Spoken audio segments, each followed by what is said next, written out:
Captain Jake Martinez floated near the bridge window of the exploration ship New Horizons, watching the strange metal object they had found spinning slowly in space. It looked old, very old, with smooth curves and symbols that meant nothing to any human who had ever lived. The thing was about the size of a small building and gave off a faint blue glow. "Any idea what it is, Lisa?" Jake asked his chief engineer. Lisa Brooks pushed away from her control panel and drifted over to look. "Beats me, Captain. The scans show it's made of materials we've never seen before. The power source is completely unknown, too, but it's definitely artificial." "Should we poke it?" asked Amy Stone, their pilot.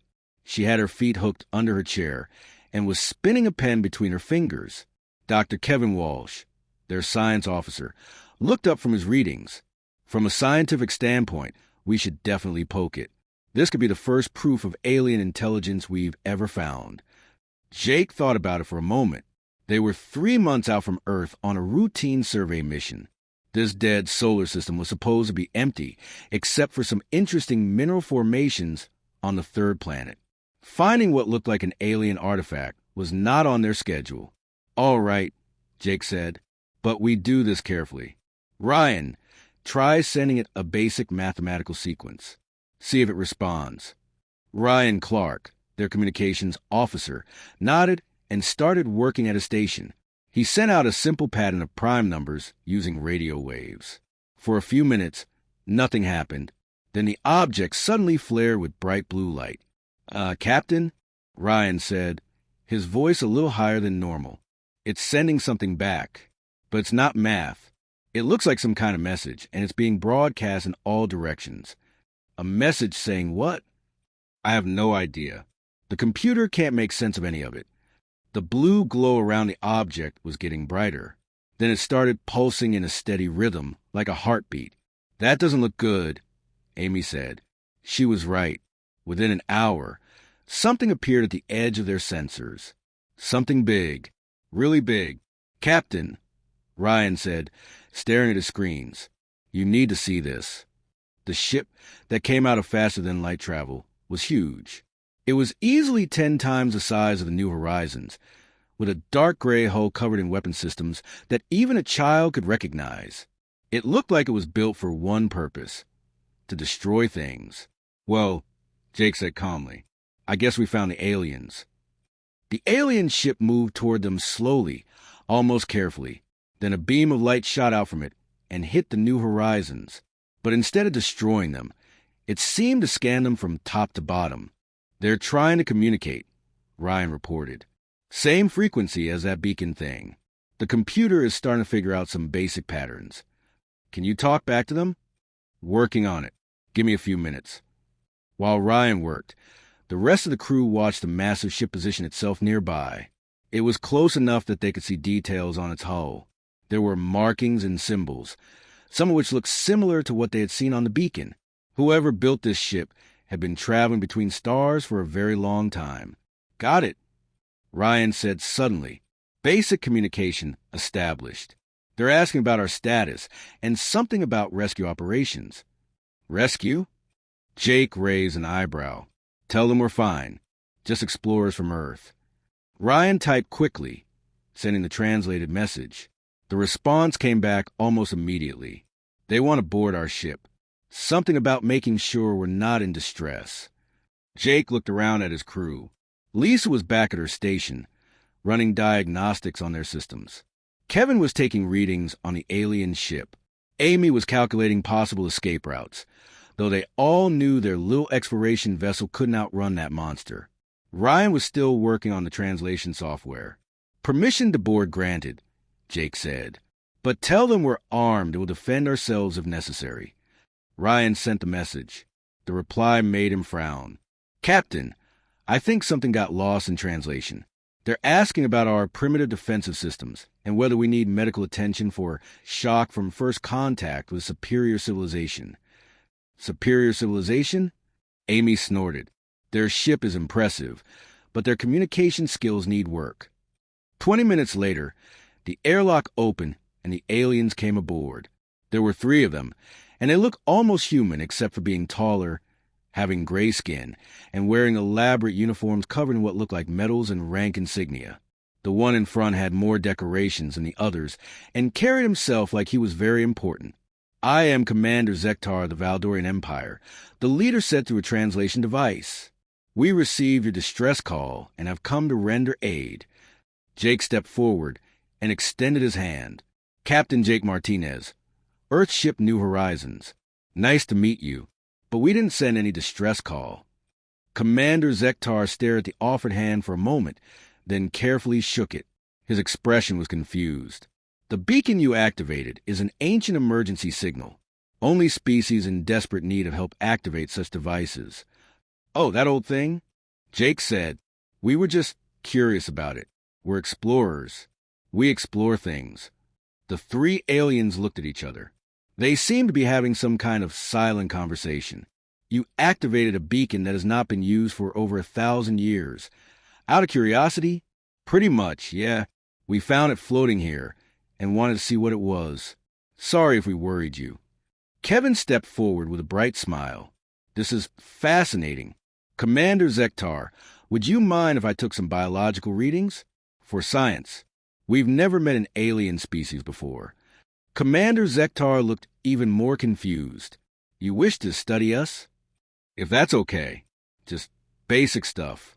Non-invasive. I'm a doctor, so I know what I'm doing." Lisa called out from the engine room. "Captain, do you want me to offer them some coffee? They've come a long way." "Good idea. Commander, would you and your people like some coffee? It's a human drink. Caffeine-based stimulant." Commander Zektar looked at his companions again. One of them whispered something that the translation device didn't pick up. "You offer us refreshments?" "Sure. Why not? You came all this way to help us. Least we can do is be good hosts." The three aliens stood in the middle of the small bridge, looking completely lost. They had clearly expected something very different from this first contact. "Captain Martinez," Commander Zektar said slowly, "do you understand what the Valdorian Empire is?" Jake shrugged. "Not really, but I'm guessing it's big and important based on the size of your ship. We rule this entire sector of the galaxy.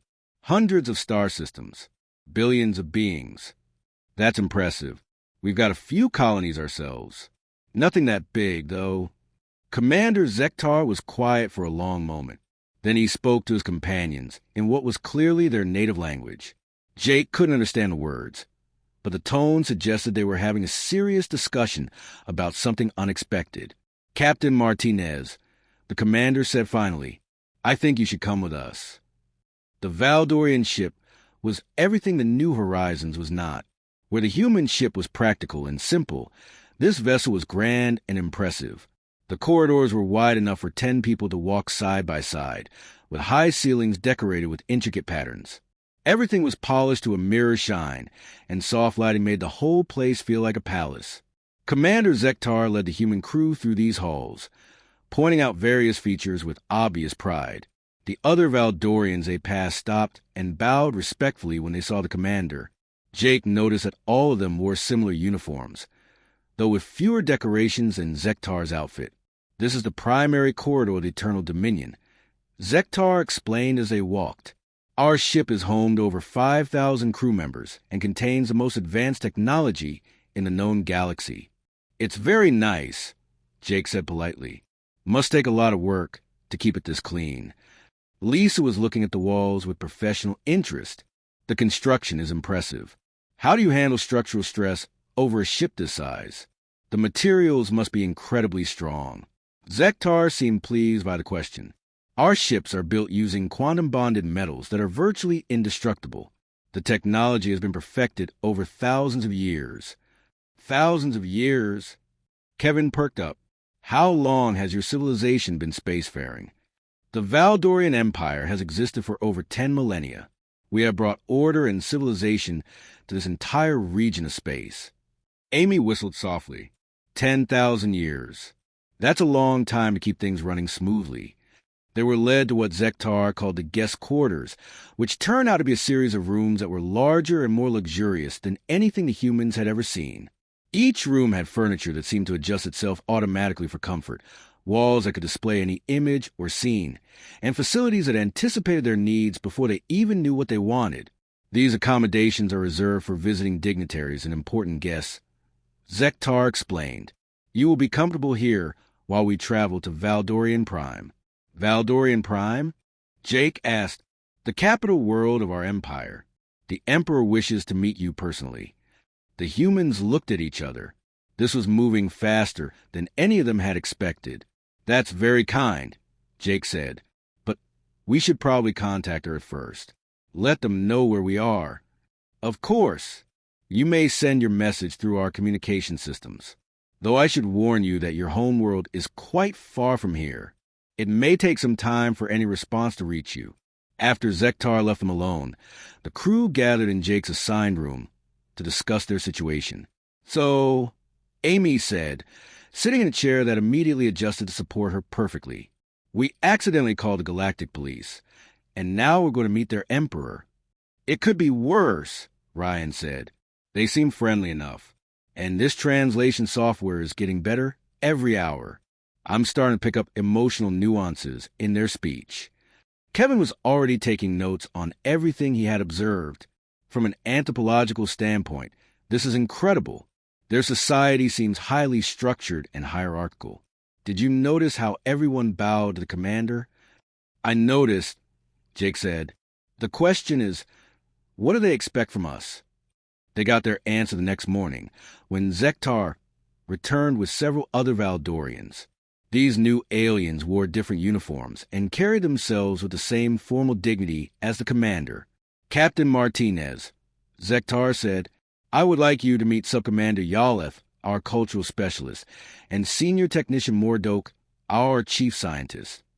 The introductions were formal and elaborate, with each Valdorian explaining their rank, their role in the ship's hierarchy, and their family lineage going back several generations. When it was a human's turn, they simply gave their names and jobs. "Just Captain Jake Martinez, New Horizons," Jake said with a smile. Subcommander Yaleth looked confused. "What of your family connections? Your hereditary rank? Your position in your species hierarchy?" "We don't really have that kind of system," Jake explained. "I'm the captain because I'm good at the job and my crew trusts me. Before this, I was a pilot for the Merchant Marine." "Merchant Marine?" Yaleth's translation device seemed to struggle with the concept. "People who transport goods between planets for money," Amy explained helpfully. Jake was one of the best, so when they needed someone to captain an exploration ship, they asked him. Senior Technician Mordok turned to Kevin. "And you, Dr. Walsh, what is your hereditary specialization?" Kevin laughed. "I don't have one. I grew up on a farm. Actually, decided I wanted to be a doctor when I was 12, so I studied for it. Took about 15 years of education, but here I am." The three Valdorians exchanged glances that were becoming familiar to the humans. It was a look of people trying to understand something that made no sense to them. "Your species allows individuals to simply choose their profession?" Mordok asked. "Sure," Lisa said. "I wanted to be an engineer, so I learned engineering. Ryan wanted to work in communications. Amy wanted to be a pilot. You just figure out what you're good at and what you enjoy, then you work toward it. But who maintains order? Who ensures that the proper number of individuals enter each profession?" "Supply and demand, mostly," Jake said. "If there aren't enough doctors, medical schools offer more scholarships and the pay goes up. If there are too many engineers, some of them become teachers or switch to related fields. It usually works out." Yaleth looked like she was developing a headache. "And your government simply allows this chaos?" "It's not chaos," Amy said. "It's just flexible. People are generally smart enough to figure out what needs doing and then do it." The conversation continued for hours, with the Valdorians asking increasingly confused questions about human society. They seemed unable to grasp the concept of a civilization that wasn't rigidly controlled from the top down. When Kevin asked if he could observe some of their scientific procedures, Mordok was happy to show him their laboratories. But when Kevin started suggesting improvements to their experimental methods, the Valdorian scientists became flustered. "But these procedures have been used for centuries," Mordok protested. They are approved by the Scientific Council. I'm sure they work fine, Kevin said diplomatically. But have you considered using control groups? And your sample sizes seem a bit small for statistical significance. Meanwhile, Lisa had somehow ended up in their engineering section, where she was looking at their power systems with professional interest. This is fascinating, she told the chief engineer, a Valdorian named Techmore. But why do you route power through so many intermediate stations? You're losing about 12% efficiency. The design has been certified by the Engineering Guild. Techmore replied stiffly.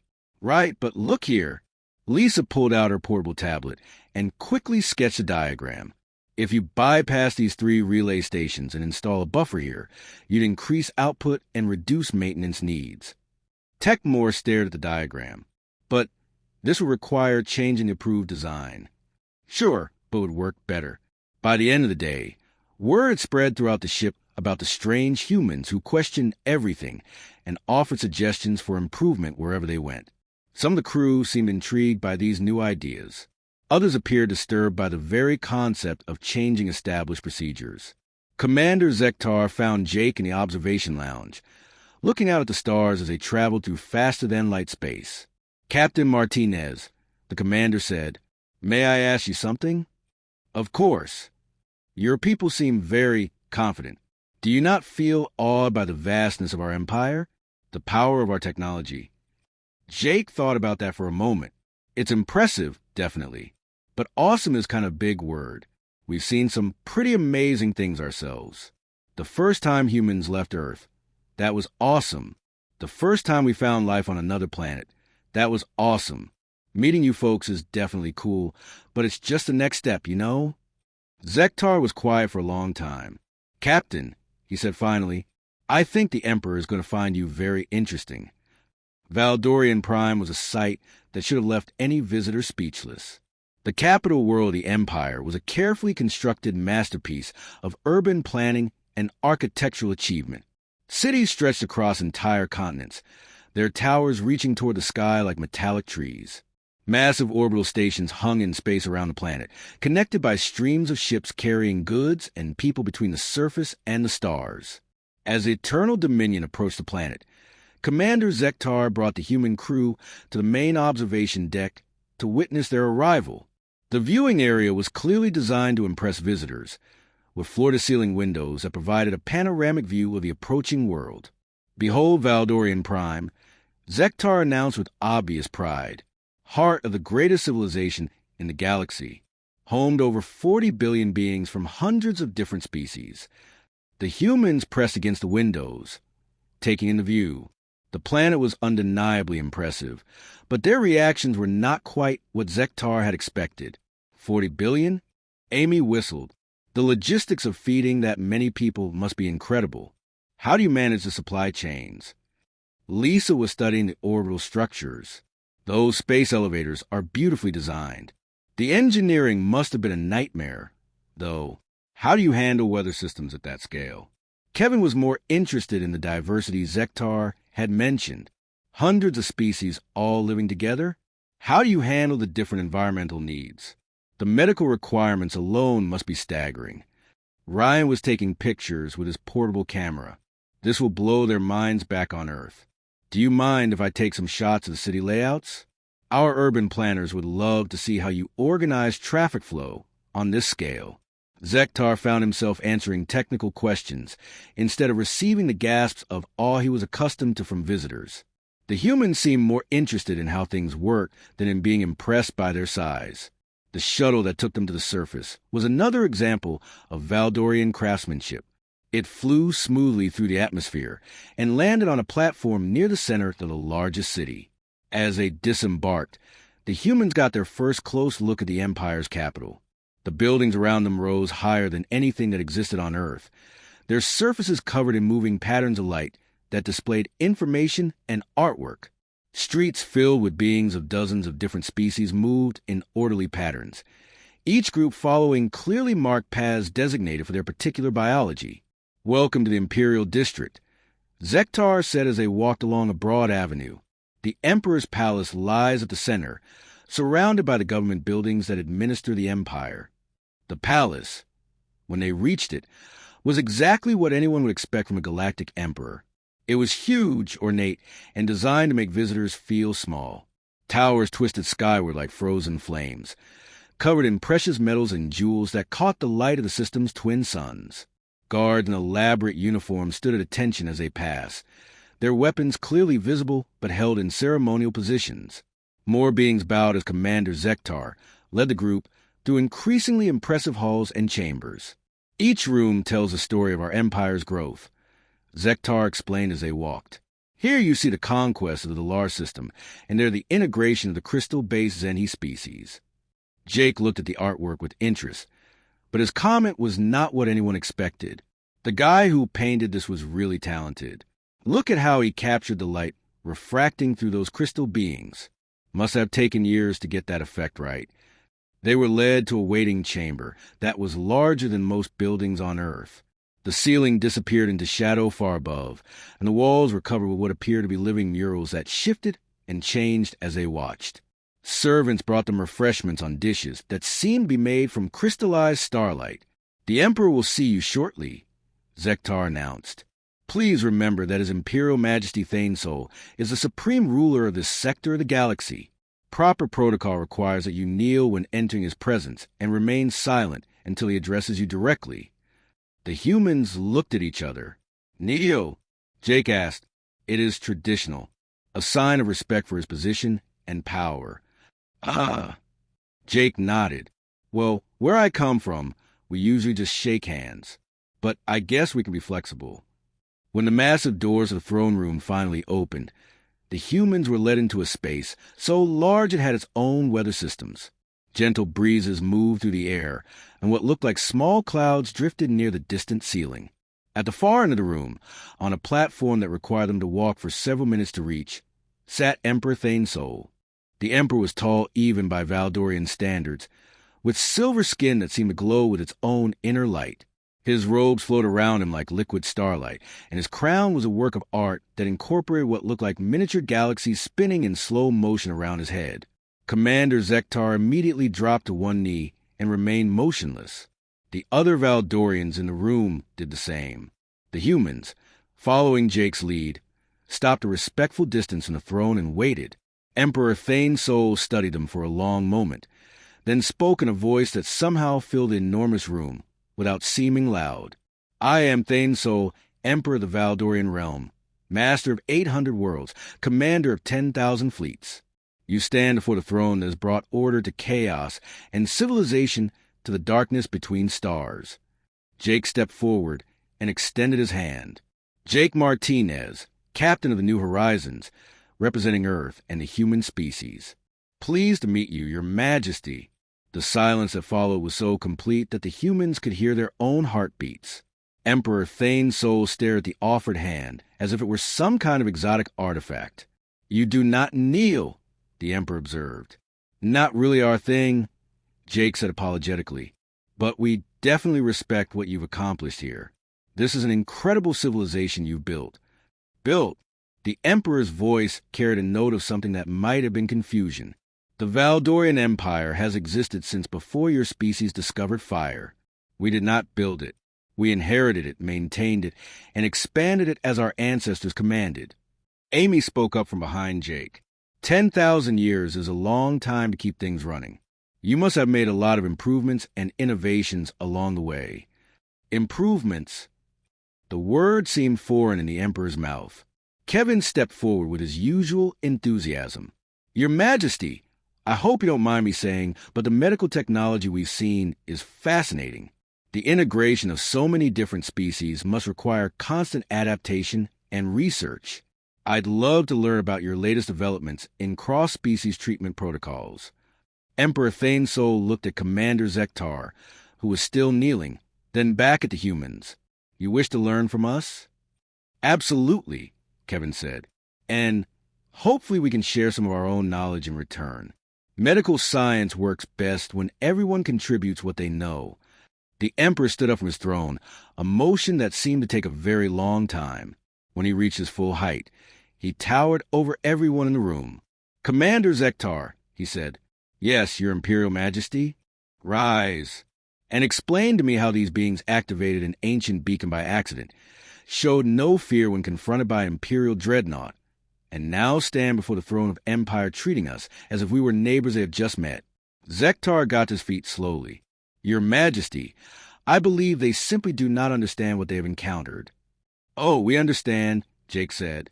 You're the local galactic superpower. Very impressive. But where we come from, we've learned that the best way to deal with powerful neighbors is to be friendly, honest, and helpful.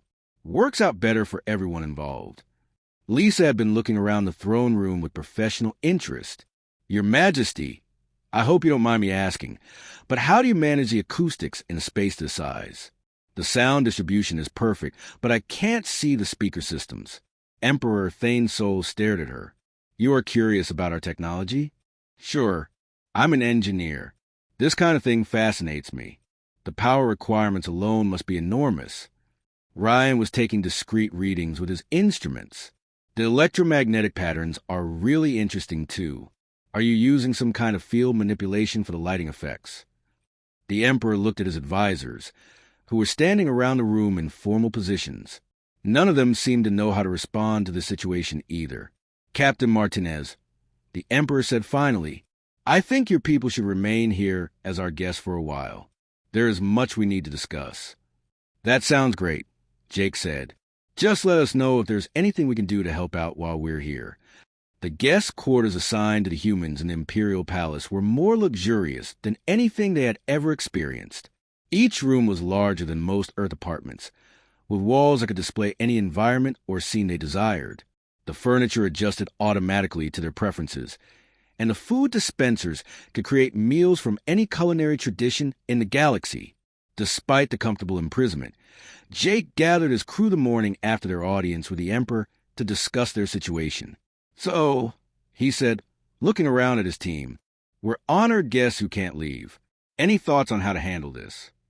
Amy was testing the room's exercise equipment, which had automatically configured itself for human physiology. They're being polite about it, but we're definitely prisoners, though I've got to admit, this is the nicest jail cell I've ever seen. The question is, what do they want from us? Ryan said. He was working on his translation software, which had been steadily improving since their first contact. Kevin was reading through files on the room's information system. From what I can tell, they're trying to figure out what we are. Their records show that every species they've encountered has either submitted immediately to Imperial authority or been conquered by force. We don't fit either category. Lisa looked up from the mechanical systems she had been examining. We could try to escape, but where would we go? We're on a planet with 40 billion beings, and our ship is probably being studied by their best scientists. Or, Jake said, we could do what humans do best, which is be helpful. The opportunity came sooner than expected. That afternoon, a Valdorian official named Lorthan arrived at their quarters with what appeared to be a technical problem. He was a mid-level administrator responsible for managing the water distribution systems for the capital city, and he looked frustrated. Honored guests, he said formally, I have been instructed to answer any questions you might have about our civilization. However, I confess that I am currently dealing with a crisis that requires my attention. What kind of crisis? Lisa asked immediately. Lorthan hesitated. It is a technical matter. Nothing that should concern visitors. Try us, Jake said. We might be able to help. It is... The water purification systems for District 47 have been malfunctioning for 3 days. Our technicians cannot determine the cause, and the backup systems are becoming overloaded. Lisa was already moving toward the door. Can you show us the systems? Yes, but surely guests of the Emperor should not concern themselves with infrastructure problems. Are you kidding? Lisa grinned. This is exactly the kind of problem I love. An hour later, the entire human crew was standing in the massive underground facility that processed water for nearly 1 million beings. The machinery was impressive, but clearly having problems. Warning lights flashed everywhere, and the air was filled with the sound of pumps working harder than they should. Lisa walked among the machines like a detective at a crime scene, running her hands along pipes and listening to the subtle changes in sound that indicated mechanical stress. Kevin was taking readings with his medical scanner, checking the water quality at various stages of the process. Amy was studying the control systems, trying to understand the logic behind their operation. There, Lisa said suddenly, pointing to a junction where several large pipes came together. You hear that? The vibration frequency is wrong. Lorthan looked confused. I hear nothing unusual. The harmonic resonance has shifted, Lisa explained, pulling out her toolkit. Something is partially blocking the flow, which is causing pressure waves throughout the system. When water can't flow smoothly, you get standing waves that create stress points in the pipes. She opened an access panel and peered inside with a flashlight.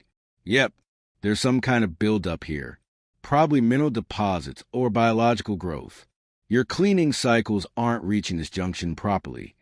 Working with practiced efficiency, Lisa began disassembling the affected section while explaining what she was doing to the growing crowd of Valdorian technicians who had gathered to watch. See, the problem with automated systems is that they work perfectly until they don't, she said, pulling out a chunk of crystalline growth that had been blocking the pipe. You need to do random inspections of areas that should be maintenance-free, because that's exactly where problems like to hide. Kevin was examining the crystal under his scanner. Interesting. This appears to be a biological matrix, probably created by some kind of microorganism that feeds on mineral deposits. The good news is that it's easy to prevent if you adjust your chemical treatment schedule. Within 2 hours, the water system was running better than it had in months. Lisa had not only fixed the immediate problem, but suggested several improvements to the maintenance protocols that would prevent similar issues in the future. Lorthan stared at his status displays, which were showing green lights across the board for the first time in days. How did you diagnose the problem so quickly? He asked. Our technicians have been working on this for 3 days. Experience, Lisa said, wiping her hands on a rag. I've been fixing broken machines since I was 12. You learn to listen to what they're telling you. Word of the humans' technical skills spread rapidly through the palace. By the end of the week, they were being consulted on problems ranging from computer network optimization to food distribution logistics. Ryan had been working with the communications department, helping them improve their translation protocols. His background in linguistics proved invaluable when dealing with the dozens of languages spoken throughout the Empire. The problem with your current system, he explained to Chief Communications Officer Veltar, is that it focuses too much on literal translation. You need to account for a cultural context and implied meaning. But literal translation ensures accuracy. Veltar protested. Sure, but it doesn't help with understanding. Watch this. Ryan brought up a sample conversation between 2 different species. When species it says, the sky weeps today, your system translates it as precipitation is occurring. Technically correct, but species A is actually expressing sadness about current events, using weather as a metaphor. Kevin had become a regular visitor to the Imperial Medical Center, where his approach to cross-species medicine had revolutionized several treatment protocols. His insistence on evidence-based research and control studies was initially met with resistance, but the results spoke for themselves. Dr. Walsh, said Chief Medical Officer Healer Morthek, your diagnostic methods have improved our success rates by 30% in just 1 week. How is this possible? Simple, Kevin replied. Instead of just treating symptoms based on what has worked in the past, we test to find out what's actually causing the problem. Then we can treat the cause instead of just making the patient more comfortable. Amy had been spending time with the transportation coordinators, helping them optimize traffic flow through the city's complex network of elevated highways and underground tunnels. Your current system works fine for normal traffic, she explained to Transportation Chief Kolvek, but it doesn't adapt well to changing conditions. If you implement these dynamic routing algorithms, the system can automatically adjust to accidents, weather, or special events. Even Jake found himself consulted on administrative matters. His approach to leadership, based on delegation and trust rather than rigid hierarchy, was a foreign concept to most Valdorian officials. Captain Martinez, asked Deputy Administrator Yilmov, how do you maintain discipline among your crew without constant supervision? Easy, Jake said. I hire people who are good at their jobs and then let them do those jobs. If they need help, they ask for it. If they make mistakes, we figure out how to fix them and prevent them in the future. But how do you ensure they follow proper procedures? I make sure the procedures actually make sense, and I explain why they're important. People are generally smart enough to follow rules that have good reasons behind them. By the end of their second week on Valdorian Prime, the humans had become unofficial consultants to half the palace staff. Their reputation for solving problems quickly and efficiently had spread throughout the capital city. Emperor Thainsol summoned them for another audience, but this time the atmosphere was very different. Instead of the formal throne room, they met in what appeared to be his private study, a smaller room filled with books, artwork, and displays showing information from across the empire. Captain Martinez, the emperor said without ceremony, "My advisors tell me that you and your people have solved more administrative problems in 2 weeks than our best experts manage in months. How is this possible?"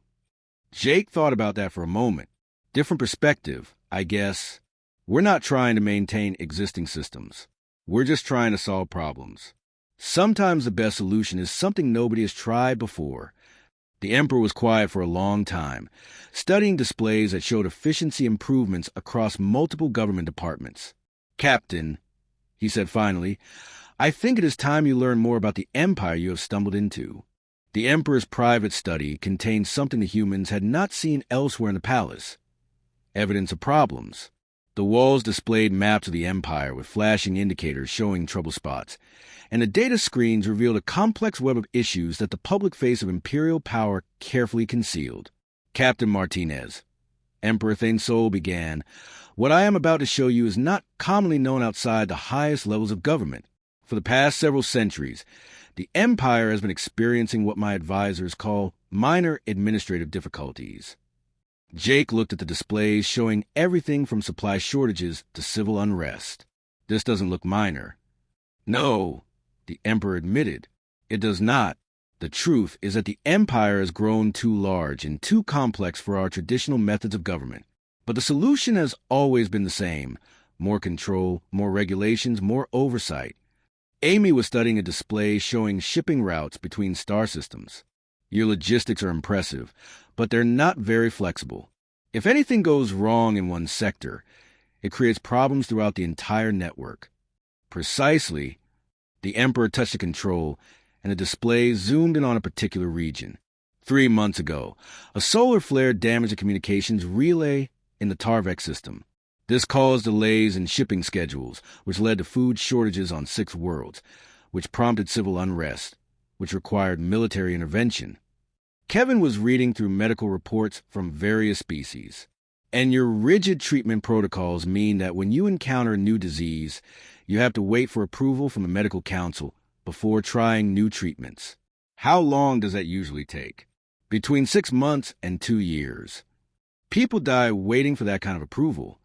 The emperor nodded grimly. "People die waiting for many kinds of approval in the empire." Ryan had been quiet, but now he spoke up. "Your Majesty, has anyone ever tried changing the system?" The question seemed to surprise the emperor. "Change? Captain, the Valdorian Empire has maintained stability for 10,000 years precisely because we do not change. Change leads to chaos. Or," Jake said carefully, "change leads to improvement. That is what I am beginning to fear."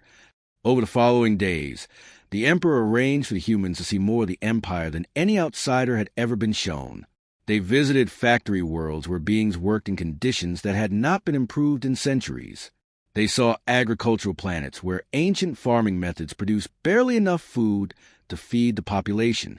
They toured research facilities where scientists spent more time filling out paperwork than conducting experiments. But they also saw something else: the effect their presence was having on the people they met.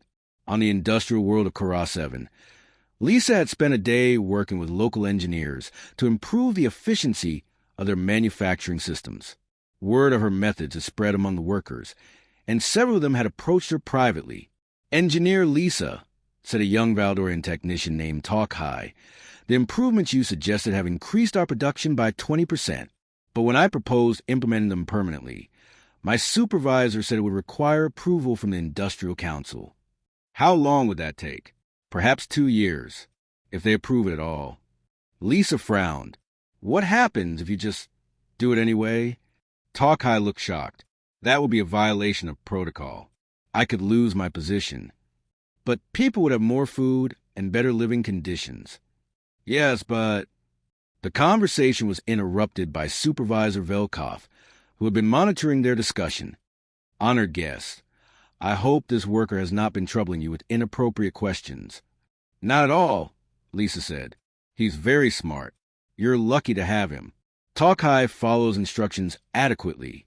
The supervisor said dismissively. That is sufficient. After the supervisor left, Talkai approached Lisa again. Is it true that on your world, workers are allowed to suggest improvements? Not just allowed, encouraged. The people doing the work usually know best how to improve it. That evening, back on their ship, Jake found several messages waiting for him. Similar conversations were happening throughout the Empire as word of human methods spread. On the research station orbiting Valdorian Prime, Kevin had been working with a team of scientists studying a plague that had been affecting several species for over a year. His suggestion to try combination treatments had led to a breakthrough in just 3 days. Dr. Walsh, said senior researcher Hectan, your methods are remarkable. We could have saved thousands of lives if we had tried this approach months ago. Why didn't you? The protocol requires extensive testing of each treatment component individually before combination therapy can be approved. The process takes time. How much time? Usually 18 to 24 months. Kevin stared at him. And people are dying while you wait for approval? The safety of untested treatments must be considered. The safety of tested treatments that don't work should also be considered. Hectan was quiet for a moment. Dr. Walsh, may I ask you something? On your world, are scientists permitted to use their own judgment in emergency situations? Encouraged to, actually. That's what we train for. Similar questions were being asked throughout the Empire. Transportation workers wanted to know if they could reroute shipments to avoid delays. Medical staff wondered if they could try new treatments without waiting for council approval. Engineers asked if they could implement efficiency improvements without formal authorization. The questions reached the Imperial Palace through official channels, but they also spread through informal networks. Workers who had met the humans told their friends and families about these strange beings who believed that individuals could make decisions and improvements on their own. Then came the news that Emperor Thanesol had been expecting and dreading. Your Imperial Majesty, reported Intelligence Chief Zorthak, we have received word of civil unrest on Kepler Station in the Outer Rim. The situation appears to be more serious than our usual containment protocols can handle. What is the nature of the unrest? The workers have stopped following standard operating procedures. They claim they are implementing efficiency improvements based on something they call human methods. When their supervisors ordered them to return to standard protocols, they refused. The Emperor looked at the humans, who were attending this briefing, as his new unofficial advisors. How many workers are involved? Approximately 40,000, Your Majesty, and the problem appears to be spreading. We have reports of similar incidents on 17 other worlds. Amy whistled softly. 40,000 people decided to ignore orders and try something new? It appears so. More disturbing, their improvements are actually working. Production is up 30%, worker satisfaction has increased, and they are requesting permission to implement additional changes. Ryan had been monitoring communications throughout the Empire. Your Majesty, I've been tracking the spread of these ideas through your communication networks. People are talking about concepts like individual initiative and innovation and worker input. These are not concepts we encourage in the Empire. I know, but once people start thinking about them, they tend to keep thinking about them. Emperor Thanesol stood and walked to the window overlooking his capital city. For a long time, he watched the orderly movement of traffic and people through the carefully planned streets. Captain Martinez, he said finally, when your ship activated that beacon, what were you hoping to accomplish? Nothing in particular. We were just curious about what it was. And now your curiosity has infected my empire with ideas that threaten 10,000 years of stability. Jake thought about that. Your Majesty, with respect, if 40,000 people are willing to risk their jobs to try something new, maybe the old way wasn't working as well as everyone thought. The Emperor turned to face them. Captain, I am beginning to realize that you and your people represent something far more dangerous than any military threat the Empire has ever faced. Dangerous how? You represent the possibility that there might be a better way. Emperor Thane Sol called for an emergency session of the Imperial Council 3 days after the reports of unrest reached critical levels. The massive council chamber filled with representatives from every major world and species in the Empire, their voices creating a low murmur of concern and confusion. The humans sat in a special section reserved for foreign dignitaries, watching as the most powerful beings in the galaxy debated what to do about the ideas they had accidentally introduced. The situation is unprecedented, declared Defense Minister Colthran, a massive being from a species that looked like living crystal formations. We have 17 worlds where workers are refusing to follow established protocols. Normal enforcement methods are ineffective because the workers are not rebelling against authority. They are simply ignoring it. More troubling, added Internal Security Chief Yathel, is that their unauthorized modifications are producing measurable improvements. It is difficult to punish people for making things work better. Foreign Minister Telvara, representing the diplomatic corps, stood to address the Emperor. Your Imperial Majesty, we have received inquiries from 14 species asking about these human methods they have heard about. Some are requesting to send observers to study our administrative practices. The Emperor raised his hand for silence. The question before this council is simple. Are these humans a threat to the Empire that must be eliminated, or are they an opportunity that should be embraced? They are a threat, declared General Mortak, commander of the Imperial Fleet. Their ideas spread like a virus, infecting stable populations with dangerous concepts of individual initiative. The solution is obvious. And what solution is that, General? The Emperor asked. Eliminate the source, destroy their ship, imprison the humans, and suppress all mention of their methods. Order will be restored within a matter of months. Several council members nodded in agreement, but others looked uncomfortable with the suggestion.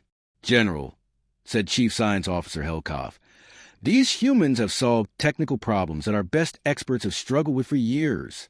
Dr. Walsh's medical innovations alone could save millions of lives. Are we to destroy such knowledge out of fear? Knowledge that threatens the stability of the Empire is not knowledge worth preserving, the general replied. Emperor Thane Sol looked at the humans. Captain Martinez, you have heard our discussion. Do you have anything to say in your defense? Jake stood up slowly. Your Majesty, we never intended to threaten anyone. We're just explorers who stumbled into your territory by accident.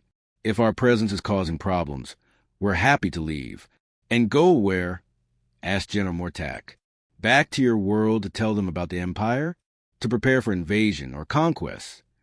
Invasion? Amy laughed. General, we got maybe a dozen colonies and 1 exploration ship. We're not exactly in a position to invade anyone. Then what do you want from us? Kevin spoke up. To learn, to share knowledge, to help solve problems if we can. That's what humans do. We're curious about everything, and we like to fix things that are broken. And if nothing is broken, the general demanded, then we learn about how it works and maybe suggest improvements. The general's crystalline form flared with angry light. You see, they cannot even conceive of a system that does not need improvement. Their very presence is a challenge to the natural order. But Education Minister Pelthok had a different perspective. General, what if the natural order is not as natural as we have assumed? The humans have demonstrated that many of our traditional methods are simply habits that we have never questioned. The debate continued for hours, with the council split between those who saw the humans as a threat and those who saw them as an opportunity. Finally, Emperor Thane Sol called for order. This council cannot reach consensus, he announced. Therefore, I will decide the matter myself. But first, I propose a test. The chamber fell silent. Captain Martinez, I am going to send you and your crew to resolve a problem that has plagued the Empire for over 3 centuries. If you succeed using your methods, we will consider embracing the changes you represent. If you fail, you will submit to the general solution. What kind of problem? Jake asked. The war on Kethmara. A ripple of surprise ran through the council chamber. Even General Mortak looked shocked. Your Imperial Majesty, the general said, the Kethmara conflict involves two species that have been fighting for 300 years. We have sent our best diplomats, our most skilled negotiators, even military intervention forces. Nothing has worked. Exactly, the Emperor replied. If human methods are truly superior, they should be able to accomplish what we cannot. Chief Diplomat Velkhani stood up urgently. Your Majesty, the Kethmara situation is incredibly complex. The SEK-Tar and Velthani species have fundamental biological and cultural incompatibilities. They compete for the same resources, their reproductive cycles conflict, and their territorial instincts make coexistence nearly impossible. What's the current situation? Jake asked. Perpetual low-level warfare, the diplomat explained. They control different continents on the same world, but their populations are expanding and they increasingly come into conflict over border regions. Every peace treaty we arrange lasts at most a few months before fighting resumes. Amy was studying a star chart that appeared on the chamber's main display. How many people are we talking about? Approximately 6 million Esikitar and 4 million Belthani. Both species are considered essential to the Empire's industrial output, so simply relocating one group is not feasible. Ryan looked interested.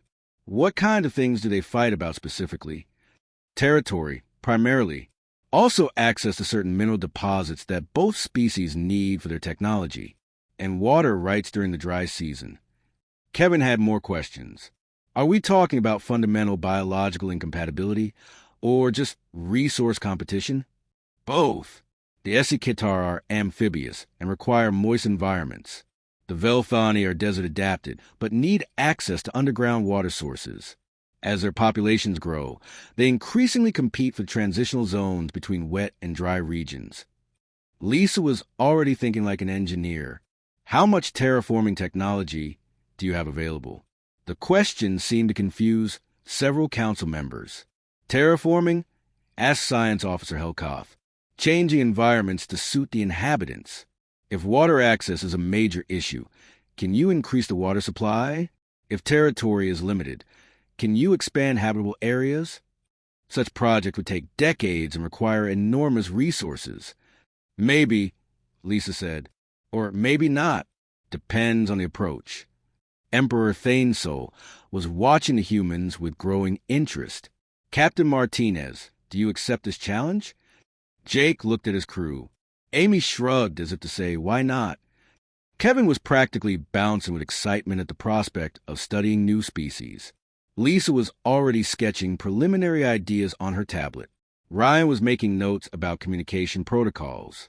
We'll take a look, Jake said. But we're going to do this our way, not as representatives of the Empire. We're just going to try to help people solve their problems.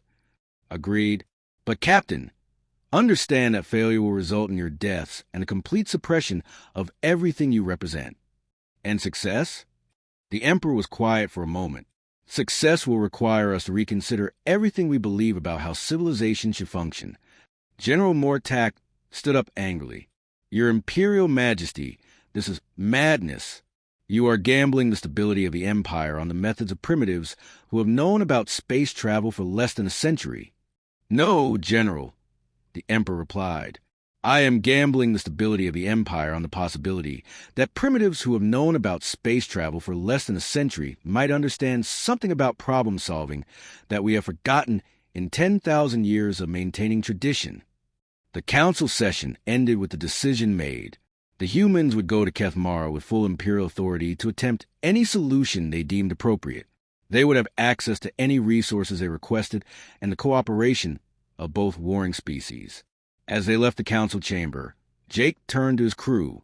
So, he said, anyone got any ideas about how to stop a 300-year-old war? Actually, Lisa said, still looking at her notes, I might have a few. The planet Kethmara looked like a world at war.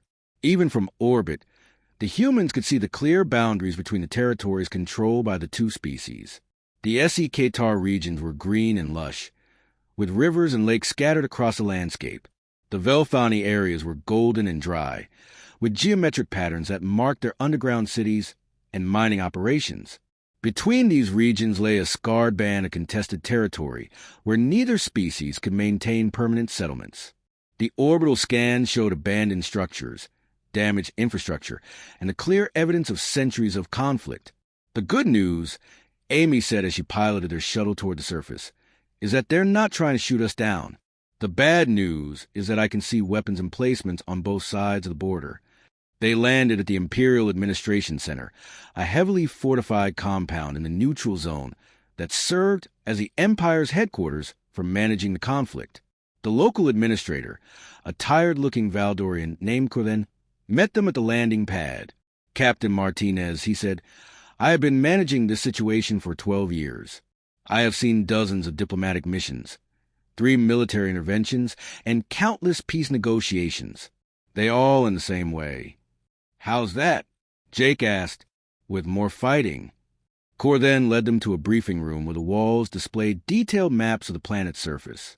The territorial boundaries shifted constantly as different colored zones expanded and contracted based on the most recent conflicts. The fundamental problem, Corden explained, is that both species are expanding their populations and their resource needs. The Essi-Katar require wetlands for their breeding cycles, and the Velthani need access to certain mineral deposits for their technology. As both populations grow, they inevitably come into conflict. Kevin was studying biological profiles of both species. They're actually quite similar in terms of intelligence and social organization. The main differences are environmental adaptations. Similar enough that they can communicate? Oh, yes. They speak related languages and have similar cultural values. They just cannot coexist in the same physical space. Lisa was looking at geological surveys of the planet. What about this underground water system? It looks like there's a massive aquifer that runs under both territories. The Velthani control most of the access points to the aquifer. The Essi-Katar depend on surface water sources that are increasingly inadequate for their growing population. And the mineral deposits the Velthani need, located primarily in areas that were traditionally Essi-Katar wetlands. Ryan had been studying the history of the conflict. So, essentially, they need each other's territory to survive, but they can't share it because of biological incompatibility. Precisely. Every solution we have attempted fails because it assumes one species must give up something essential to their survival. What if, Lisa said slowly, instead of making them share existing resources, we created new resources? Kor then looked confused. I don't understand. Engineering solutions. Instead of fighting over limited water, expand the water supply. Instead of fighting over specific territories, expand the habitable territory. Such projects would require massive resources and decades of construction. Maybe, let's go take a look. Over the next 3 days, the humans toured both territories, meeting with leaders from each species and examining the specific challenges they faced. What they found was not what anyone had expected. The Essi-Katar city of Eltorum was a beautiful network of canals and floating structures, but was clearly overcrowded. The population had grown beyond what the existing water sources could support, and the city was slowly expanding into disputed territories out of necessity. We do not wish to fight, explained Editor leader Keth Moran, an elegant being with amphibious features and skin that shifted color with her emotions. But our children need water to survive. The surface rivers are no longer sufficient. Kevin was taking environmental readings throughout the city. Your population growth has exceeded the natural carrying capacity of this region, but the underground aquifer system could support much larger populations if it were properly accessed. The Velthani control the deep water sources. They have denied us access for over 2 centuries. The Velthani city of Thakmaris was an impressive network of underground chambers connected by tunnels that followed the mineral veins they mined. But it too showed signs of strain, with overcrowded living areas and evidence that their mining operations were depleting the easily accessible deposits. The Essi-Katar do not understand our needs, said Velthani leader Mordhak, a sturdy being adapted for underground life. The minerals we require for our technology exist in the wetland regions, but their presence makes extraction impossible. Lisa had been studying the geological data. The mineral deposits extend much deeper than your current mining operations reach. With proper equipment, You could access much larger reserves without interfering with surface water systems. Such equipment would require massive energy sources that we do not possess. Amy had been studying the planet's infrastructure. Your power distribution system is incredibly inefficient. You're losing about 60% of your energy output to transmission losses. The current system has functioned adequately for centuries. Adequately, maybe, but not optimally. By the end of their survey, the humans had identified the real problem. Both species were trying to solve 21st century population and resource challenges using technologies and methods that had not changed in centuries. Here's what I don't understand, Jake said during a meeting with both species leaders. You're both incredibly advanced civilizations. You have space travel, sophisticated technology, and complex social systems. Why haven't you developed better solutions to these resource problems? Keth Moran and Morthack looked at each other with barely concealed hostility. The traditional methods have served us well, Morthack said. Change brings risk, Keth Moran added. It is safer to expand into new territories than to experiment with improving technologies. Safer for whom? Lisa asked. How many people have died in this war over the past 3 centuries? The silence that followed was uncomfortable. The war is regrettable, Morthack said finally, but the alternative is a possible extinction of our species if new technologies fail. Ryan had been working on economic models. Actually, the war is more expensive than any technological solution would be. You've both diverted enormous resources to military purposes that could have been used for infrastructure development. The costs of war are known and manageable, Kev Moran replied. The costs of untested solutions are incalculable. Kevin looked up from his data analysis. I've been studying your population growth patterns and resource consumption rates. If current trends continue, you'll both face critical shortages within the next 50 years regardless of territorial expansion. Then we will adapt as our ancestors did. Your ancestors didn't have populations in the millions competing for limited resources. The meeting ended without resolution, but the humans had learned something important. The war was not really about territory or resources. It was about fear change. That evening, back at the administration center, they discussed their findings with Korthen. They're both terrified of trying anything new, Amy observed. They'd rather fight a war than risk experimenting with solutions that might not work. The Empire encourages such thinking, Korthen admitted. Stability and tradition are valued above innovation and risk-taking. But the current situation isn't stable, Jake pointed out. It's slowly getting worse. Yes, but it is predictably getting worse. That is considered preferable to unpredictably getting better. Lisa had been sketching engineering diagrams. What if we could demonstrate that the solutions would work before anyone had to commit to them? How?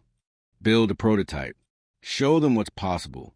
Let them see the benefits before asking them to take risks. Kevin was reviewing biological data. And if we could address their immediate needs while the long-term solutions are being developed, that might buy us the time we need. What kind of immediate needs? Water access for the SE Qatar population growth. Mineral extraction that doesn't require territorial expansion for the Velthani. Ryan was working on logistics. The Empire has the resources to support demonstration projects. If we could show measurable improvements in living conditions for both species using new methods, they might be willing to consider larger changes. Jake finished. It's worth a try. Korthen looked skeptical. Captain, I have watched dozens of peace initiatives fail. What makes you think this approach will be different? Because we're not trying to make peace, Jake said. We're trying to solve problems. If the problems are solved, the peace takes care of itself. The next morning, Jake requested a communication linked to Emperor Thane's soul on Valdorian Prime. Your Imperial Majesty, he said when the connection was established. We're going to need some resources. 6 months later, the planet Kethmar looked very different from orbit. The rigid boundary lines between territories had blurred and softened. New infrastructure projects connected previously isolated regions, and a contested border zone that had been scarred by centuries of warfare was now dotted with construction sites and joint facilities. Emperor Thane's soul stood on the observation deck of his flagship as it approached the planet, watching the transformation with a mixture of amazement and apprehension. Beside him, General Mortak remained silent, his crystalline form dim with what might have been resignation. "Your Imperial Majesty," reported Communications Officer Telvarn, "we are receiving requests for landing clearance from both Eschatar and Velfani Traffic Control. They appear to be coordinating their responses. Both species are managing traffic control together?" "Yes, Your Majesty. Captain Martinez's ship is currently in orbit, and they have requested permission to provide you with a tour of their projects." The Emperor looked at General Mortak. "General, you were convinced that the humans would fail. Do you wish to revise your assessment?" "I reserve judgment until we see the full extent of what they have accomplished, Your Majesty. Temporary improvements may not indicate permanent solutions." The shuttle that met them at the orbital station was operated by a mixed crew of Eschatar and Velfani working together, something that would have been impossible just months earlier. The pilot, a young Eschatar named Kolveth, explained the flight plan as they descended toward the surface. "We will first visit the Regional Water Management Center, then the new mineral extraction facility, and finally the Joint Research Station, where both species are collaborating on agricultural projects." "Joint research?" the Emperor asked. "Yes, Your Majesty. Dr. Walsh suggested that both species had developed useful technologies that could benefit each other if they were willing to share knowledge. The Water Management Center was built at the intersection of Eschatar and Velfani territories, constructed around a massive drilling project that had tapped into the deep aquifer system. The facility was clearly designed to serve both species, with separate environmental zones connected by common work areas. Lisa Brooks met them at the entrance, wearing work clothes and looking satisfied with herself. "Your Imperial Majesty," she said with a slight bow. "Welcome to the solution to a 300-year-old water crisis." She led them through the facility, explaining the engineering systems that now provided unlimited fresh water to both species while maintaining the environmental conditions each group required. "The key insight," Lisa explained, "was that the aquifer is actually 3 interconnected systems at different depths.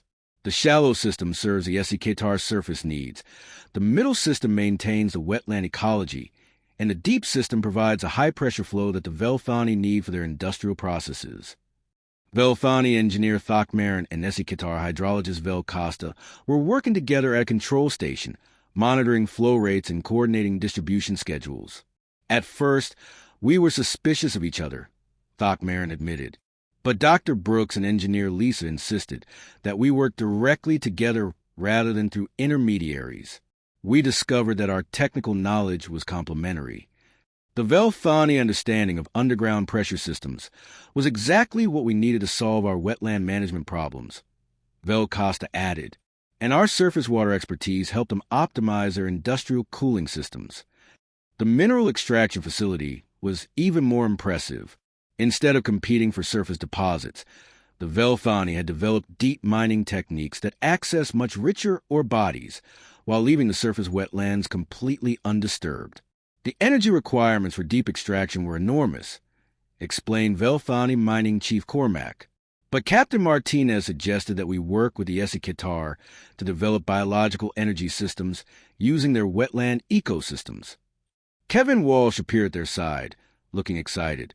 The Eschatar had developed biotechnology for processing organic waste that produces enormous amounts of clean energy. Combined with Velfani geothermal systems, they now have more power than both civilizations can use. "More power than they can use?" General Mortak asked.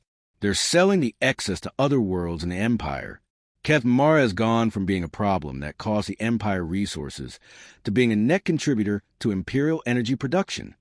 But the most surprising stop on their tour was the Joint Research Facility, where both species were working together on projects that neither could have accomplished alone.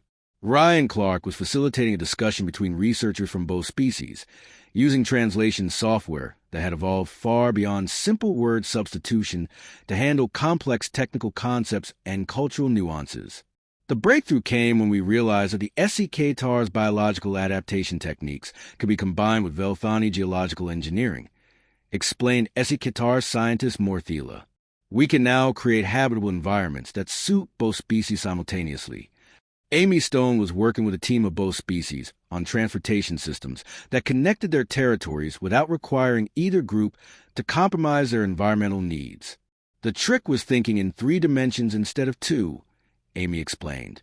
Surface transport for the HFY, underground transport for the Velthani, and vertical transport to connect the systems where necessary. As their tour continued, Emperor Thanesol began to understand that the humans had accomplished something far more significant than ending a war. They had demonstrated that cooperation produced better results than competition, that innovation was safer than tradition, and that giving people freedom to solve problems led to solutions that no central authority could have planned. That evening, they gathered in the conference room of the administration center for a final briefing. The room was filled with representatives from both species, Imperial administrators, and the human crew. Captain Martinez, the Emperor said, explain to me how you accomplished in 6 months what the Empire failed to achieve in 3 centuries. Jake looked around the room at the mixed group of beings who were now working together as colleagues rather than enemies. We didn't try to stop them from fighting, he said. We tried to give them better things to do. But the fundamental resource conflicts that caused the war are still there, Lisa interrupted. We just made the resources bigger instead of fighting over the existing ones. Kevin added, and we discovered that the real conflict was never about resources. It was about fear. Both species were afraid that trying new solutions might make things worse. So we made the new solutions less risky by testing them in small steps. Amy continued. When people could see that the changes actually worked, they were willing to try bigger changes. Ryan had prepared a comprehensive report. The key insight was that both species had valuable knowledge and capabilities, but they were so focused on competing that they never considered collaborating. Emperor Thanesol was quiet for a long time, studying the data displays that showed productivity increases, population stability, and resource abundance across both civilizations. General Mortak, he said finally, what is your assessment? The general's crystalline form flickered with conflicting colors. Your Imperial Majesty, what these humans have accomplished is undeniably beneficial, but it represents a complete rejection of the principles that have maintained imperial stability for 10 millennia.